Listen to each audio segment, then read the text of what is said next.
It has not been a great week for G2A. The controversial gaming marketplace allows its users to buy and sell keys for video games and has long been dogged by a history of shady practices, particularly regarding a lack of oversight allowing stolen or otherwise fraudulent keys to be sold through their service. The effect that G2A has had on the industry has been so detrimental that last year a developer wrote a lengthy blog post about how he would rather people pirate his games than purchase them from G2A. In spite of this, G2A has been able to buy themselves a facade of legitimacy by sponsoring various esports and high-profile gamers. Most recently though, the company partnered with Gearbox software to sell a special version of Bulletstorm Full Clip Edition through their site. This move got the attention of PC game critic Total Biscuit, who called out Gearbox for working with G2A and announced an immediate coverage boycott. Total Biscuit has long spoken out against the practices of G2A, and with Gearbox being a large developer that should know better, decided to use them to make an example. Normally this would have been the end of it, but Gearbox apparently took notice, presumably after being bombarded on social media. Gearbox contacted Total Biscuit, who walked them through G2A's history. Afterwards, Gearbox announced that they would be giving G2A an ultimatum: either commit to cleaning up their marketplace or Gearbox would pull out of their partnership. G2A was given until this week's release of Bulletstorm to make those commitments public, and they didn't. On Friday, Gearbox announced that they will be separating themselves from G2A, and it seems likely other developers will follow suit in the future.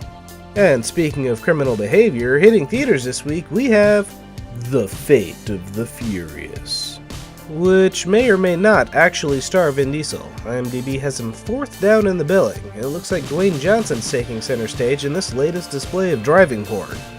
Over on television, Better Call Saul comes back for its 3rd season on AMC this week, for those of you still looking for that Breaking Bad fix. On the BBC, it's time for Peter Capaldi's last romp as the Doctor. Doctor Who's 10th season since its 2005 reboot kicks off with a new companion and the final series of episodes under showrunner Stephen Moffat. And for the bronies out there, My Little Pony Friendship is Magic is back for its 7th season on Discovery Family. Over in video games, it looks like a good week for 2D platformers. Spark the Electric Jester is a throwback to the 16-bit days. It looks like Sonic the Hedgehog mixed with Kirby or Mega Man, given the variety of different power-ups. Meanwhile, Cluckle's Adventure has more an 8-bit aesthetic, but really I'm only spotlighting it because how often do you get to see a game about a sword-wielding chicken? For tower defense this week, there's Safeguard Garrison 2, and I can't actually find anything about this game that stands out to me. This is the 2nd most generic looking tower defense game on the list this week.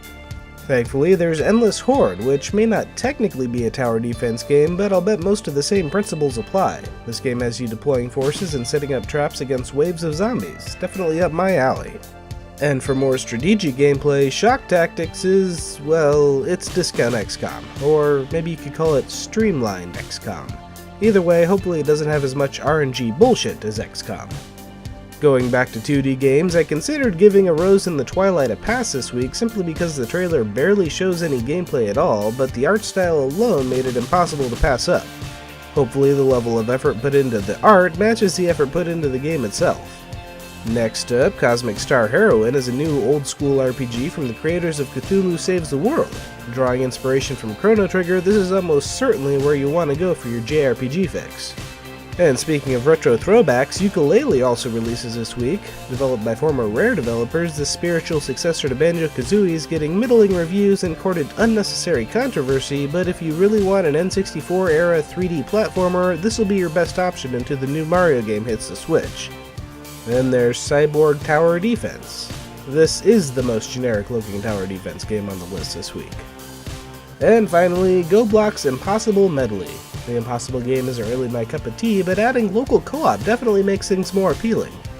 Wrapping things up with this week's CGBros video, Poetry of Time by Mikros Image is a cool musical piece that looks like it could have been in Fantasia rather than a watch commercial.